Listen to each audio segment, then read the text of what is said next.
उसको सद्बुद्धि देना, कर भला हो भला, तू सारी दुनिया का भला कर, शुरुआत मुझसे कर। मैं हमेशा भगवान से यही कहती हूँ, क्योंकि मैं देखिए कर्मों पे एक बार अपने अंदाज में वो बोलिए ना, बिलीव इन कर्मा।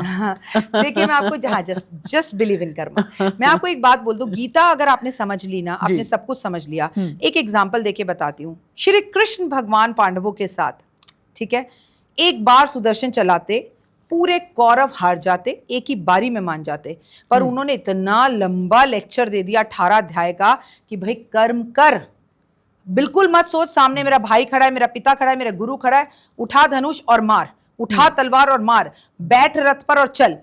उस चीज से अगर आप नहीं समझे कि जिसके साथ प्रभु खड़े हैं और सारथी है प्रभु, और हनुमान जी ध्वज लेकर खड़े हैं, उसका ध्वज कौन गिरा सकता है। लेकिन भगवान कह रहे हैं कर्म कर। मेरे को जादू टोना आता है, मैं जादू टोने से आपको वश में कर लूं, उससे मेरा क्या होगा, कितने दिन का होगा, और उससे मुझे क्या फल मिलेगा। सेम कोई चीज मेरे साथ रिपीट करेगा। आपने उन श्री कृष्ण भगवान का नाम लिया जिनका मैं राशिद हाशमी, मैं श्री कृष्ण का बहुत बड़ा भक्त हूं।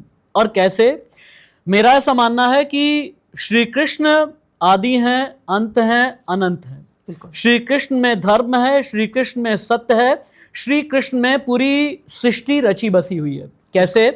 क्योंकि श्री कृष्ण ने ही अर्जुन को बताया कि आप धनुर्धर हो, श्री कृष्ण ने ही कर्ण को बताया कि आपकी जगह क्या है, श्री कृष्ण ने युधिष्ठिर को यह बताया कि आप हो सकता है आप धर्म के रास्ते पर चलते हैं, लेकिन धर्म के रास्ते पर चलते हुए आपको कितनी बार राहें बदलनी होती हैं। श्री कृष्ण वो हैं जो शिखंडी के खिलाफ भी खड़े होते हैं, श्री कृष्ण वो हैं जो कौरव के खिलाफ खड़े तो होते हैं, लेकिन पांडवों को ये बताते हैं कि धर्म और अधर्म के बीच का अंतर क्या है। और श्री कृष्ण वो हैं जो ये बताते हैं कि राधा में उनके लिए क्या है, और श्री कृष्ण ये हैं जो ये बताते हैं कि मैं पीतांबर हूं, मैं पीतांबर तक क्यों आया। अब मैं आपको बताता हूं। डॉक्टर वाई राखी वो हैं जो ये बताती हैं कि रंगों में भी एनर्जी होती है, कलर्स में एनर्जी होती है, किस दिन किस तरीके के कपड़े पहने, किस रंग के कपड़े पहने। अगर श्री कृष्ण पीतांबर हैं और पीतांबर ही उनके लिए सबसे परम प्रिय वस्त्र है, तो फिर ये रंगों का खेल क्या है, रंगों का मेल क्या है, रंगों में क्या छिपा है, रंगों का रहस्य क्या है। ये शून्य है। आप सुनिए जरा इनकी बात, जिन्होंने अपना इंट्रोडक्शन दिया था कि ये शून्य है। मैं फिर से कहती हूँ, just clap for you, very good. और श्री कृष्ण भगवान ही हैं जिन्होंने गीता में कहा है कि मैं भगवान हूँ, और किसी ने नहीं कहा कि मैं भगवान हूँ। वो है जिसने कहा है कि अगर धर्म को जीतने के लिए छल भी किया जाए तो वो छल भी धर्म है, मामा जी। तो इसीलिए अगर आप कभी छल कर भी रहे हैं, कोई आपका बुरा चाह रहा है, तो आप डरो मत, मेरे कर्म खराब है।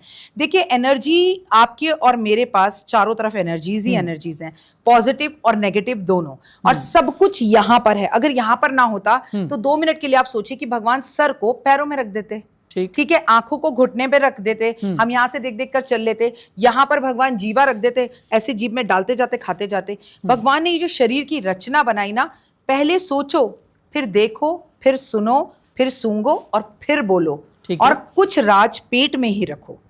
तो ये चीजें हाथ स्वतंत्र दिए, उठो, काम करो, चलो, दौड़ो, भागो, हारो मत। तो हमारे शरीर से हमें सब चीज़ों का एहसास हो जाता है। आपके और मेरे चारों तरफ इस स्टूडियो में भी बड़ी पॉजिटिव और नेगेटिव एनर्जीज हैं। हम एक आदमी से मिलते हैं जो हमें कहता है, हेलो कैसा है दोस्त तू? मैं बिल्कुल ठीक हूँ। अरे यार तुझे तो पता ही नहीं है, इस ऑफिस में जब से काम कर रहा हूँ जिंदगी बर्बाद हो गई, ऑफिस ही बेकार है, मेरा तो करियर ही खराब है, मेरा तो कोई काम बनता ही नहीं, मैं तो बेकार हो चुका हूँ, मुझे तो यहाँ से जॉब छोड़नी है। आप उसी टाइम विद इन 2 मिनट्स ना नेगेटिव हो जाएंगे। हे भगवान! और आप एक इंसान से ऐसे मिलते जो मुस्कुराते हुए बोलते हैं, कैसे हैं आप, जय श्री राम, जय श्री कृष्णा, खुदा हाफिज और अल्लाह रखा। तो आपके अंदर उस मुस्कुराते हुए चेहरे को देखकर एक एनर्जी आ जाएगी। फॉर एग्जाम्पल 5 साल का बच्चा, उसे नहीं पता कि आपका ये फोन है कि मेरा ये फोन है। कभी कभी कोई मॉल में बच्चा दूसरे का हाथ पकड़ लेता है, मम्मा, फिर एकदम से चेहरा देखता है, मम्मा मम्मा।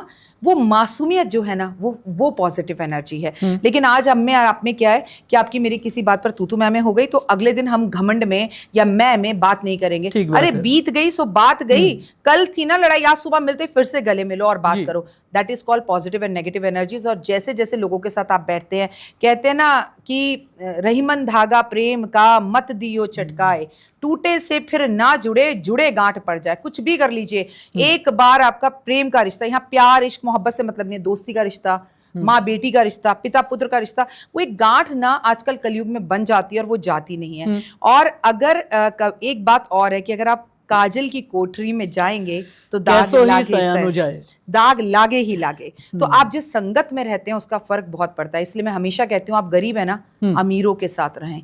ऐसी जगह पे जाएं जहां अमीर लोग वॉक करते हैं, ऐसे मॉलों में जाएं जो आपका सपना है, ऐसी गाड़ी के शोरूम के बाहर जाएं जहां आप गाड़ी लेना चाहते हैं, ऐसे अपार्टमेंट के बाहर घूमें जो अपार्टमेंट में आप घर लेना चाहते हैं। ये आएगा कहां से, क्या होगा, पैसे कौन देगा, क्या, अरे ऊपर वाले ने इतना सा देके तुम्हें धरती पर भेजा, इतना सा आत्माराम देके तुम आज इतने बड़े चौड़े हो गए, हाथ पैर हिल गए। तुम मैनिफेस्ट करो, मेडिटेशन करो और एनर्जीज को बुलाओ, एंजल्स मुझे ये गाड़ी चाहिए। मैं इसीलिए आपसे पूछना ये चाह रहा था कि एनर्जीज को अट्रैक्ट करने के लिए क्या कलर्स भी रेलेवेंट होते हैं? Yes. रंगों का प्रभाव पड़ता है, इसलिए मैं कैसे? काले नीले कलर मना करती हूँ। अच्छा, ओके। कम पहनिए, पहनिए। अब अच्छा। देखिए वकील काला नीला पहनता है, हृदय पर हाथ रखकर बोलिए, कोर्ट में इंसान क्या करने जाता है? कोई इंसान है जो खुशी से कोर्ट में जाता है? अगर भाई भाई में लड़ाई हो रही है, जमीन जायदाद, तो तकलीफ है, ठीक है। अगर लड़ाई हो गई तो तकलीफ है, डाइवोर्स लेना है तो तकलीफ है, डिस्प्यूट निपटाने ही जाता I mean murder case, rape case, कुछ भी है तो वो क्या है? काला रंग, वकील काला, काला काला काला, जज काला, काला काला काला, कोर्ट में लाइट नहीं, बैठने की जगह नहीं, इतनी गंदगी, सब कुछ काला। इसका मतलब मुझसे एक गलती ये हो गई कि राखी जी का इंटरव्यू करने के लिए मैं काला पहन करके आ गया। नहीं, आपने उस पे बैलेंस कर लिया ग्रीन कलर पहन के। You are looking very handsome. So काले रंग और नीले रंग को ऐसा नहीं है कि वो बुरा है, अच्छा। वो सभी गंदगी को ऑब्जर्व कर लेता है। क्योंकि याद रखिए, आप कितने भी खूबसूरत क्यों ना हो, अपनी खूबसूरती पर नजर ना लगे, टीका तो काला ही लगाते हैं ठीक बात उस बुरी नजर से बचने के लिए। तो पॉजिटिव एनर्जी अट्रैक्ट करने के लिए कलर्स कौन से होते हैं? मेरा मानना ये, आप हर कलर पहनो, आप काला भी पहनो, आप नीला भी पहनो, आप सफेद भी पहनो, येलो भी पहनो। देखिए फॉर एग्जांपल, अगर लग्जरी चाहिए तो व्हाइट ज्यादा पहने। मैं एग्जांपल दूंगी, जितने मंत्री हैं, करोड़पति, खरबोपति, सफेद कपड़ा।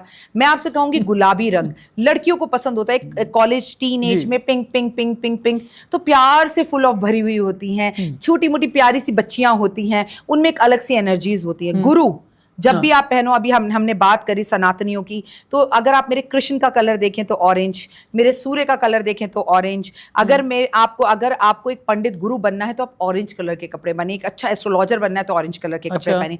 अच्छा बोलने वाला, जैसे आप बहुत अच्छा बोल रहे हैं, ठीक है, अच्छा बुद्धिजीवी बनना है, अच्छा डिबेट करने वाला बनना है तो ग्रीन पहनिए, ग्रीन खाइए। अच्छा। तो आपकी बुद्धि अच्छी होगी, आपकी वाणी अच्छी होगी, ठीक है। रेड कलर, अगर आपके अंदर थोड़ी एनर्जीज कम है, सर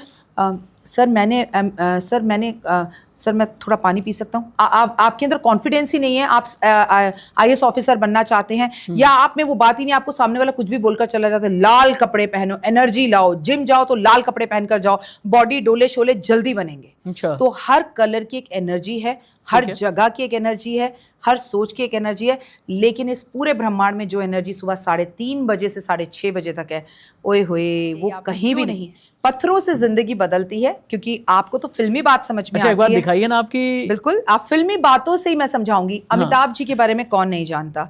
उन्होंने पिक्चरें बनाई, फ्लॉप हो गई, पिक्चरें नहीं चली, बेटे का काम नहीं चला, बंगला तक गिरवी था, वो कर्जे में थे, बहुत बुरी हालत थी, डिप्रेशन थी। तब उनकी मुलाकात एक एस्ट्रोलॉजर से हुई और उन्होंने नीलम धारण किया, गले में उन्होंने ओपिल धारण किया, और ओए होए उसके बाद तो मुझे कुछ बताने की जरूरत नहीं है।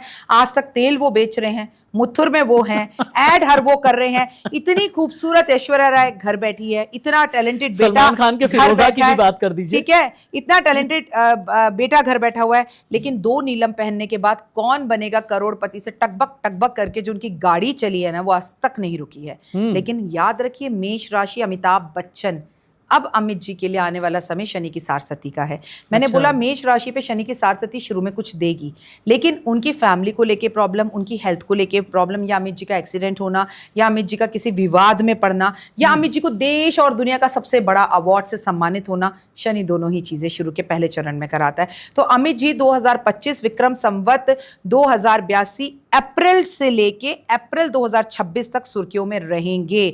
कहीं ना कहीं वो विवादों में भी रहेंगे, तो कहीं ना कहीं न्यूज में भी वो रहेंगे। तो ये पत्थर कमाल करता है, और अगर एग्जाम्पल से ना समझाती तो लोगों को समझ में नहीं आता। लेकिन मैं आपको एक पत्थर पहना दूं और कहूं, जा बेटा तेरी किस्मत चमकने वाली है, मेरे पंडित ने कहा है मेरा अच्छा वक्त शुरू होने वाला है। ऐसी ठीक एक गोविंदा की पिक्चर आई थी, और आप सोचो एक अमीर लड़की मुझे मिल जाए, एक अमीर लड़का मुझे मिल जाए, मैं उसकी गाड़ी में बैठूं, धर से चल दूं तो मेरी जिंदगी चल जाएगी। भाई ऐसा नहीं, बदले की भावना रखते हैं, जैसे सांप की पूंछ पर अगर पैर रख दिया वो डसेगा जरूर, ये याद रखिएगा। उन्हें म्यूजिक बहुत पसंद होता है, सांप को बहुत पसंद है बीन म्यूजिक, हम पिक्चरों में देखते आ रहे हैं। वो जल्दी जल्दी खाना खाते हैं, सांप खाना चबाता नहीं है, निगलता है। तो वैसे ही ऐसे जिन्हें काल सर्पों का तपड़ तपड़ 5 मिनट खाना खा लिया। और 5वां और सबसे मेन होता है कि उनकी जिंदगी के सब काम होते जरूर हैं पर हाँ। अटक अटक कर होते हैं। सांप धीरे चलता है, अपनी चीजों को और बदलता है, कभी सीधी चाल नहीं चलता है, एग्जैक्टली और फिर वो अपनी क्रॉल करके चलता और है। अपनी बॉडी की मिथुन पूरी राशि की तरफ स्किन को बढ़े, भी चूंकि छोड़ता है। आप अलग अलग प्रभु के रूपों की बात भी कर रही है ना। श्री कृष्ण के बारे में मैंने चूंकि कहा कि मैं उनका भक्त हूं, ठीक उसी तरह से शिव की साधना करने की मैं कोशिश करता हूं, लेकिन मैंने शुरू में ही कहा है कि मैं निपट अज्ञानी हूं धर्म के मामले में। लेकिन जब शिव जी की बात आती है ना, मुझे सबसे ज्यादा तकलीफ कहां पर होती है, जब शिव भक्ति की बात आती है। बहुत से लोग क्या करते हैं जानती ना आपकी, न जाने क्यों अपनी सहूलियत के लिए कभी भांग का नाम लेते हैं, अपनी सहूलियत के लिए कभी मदिरा का नाम लेते हैं।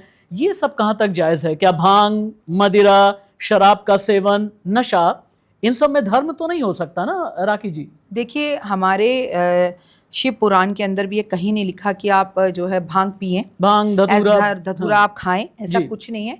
लेकिन भगवान की सेवा करें, वो तो भोले है। जिस कहते हैं जो भक्त है महाकाल का, काल क्या बिगाड़ेगा उस इंसान का।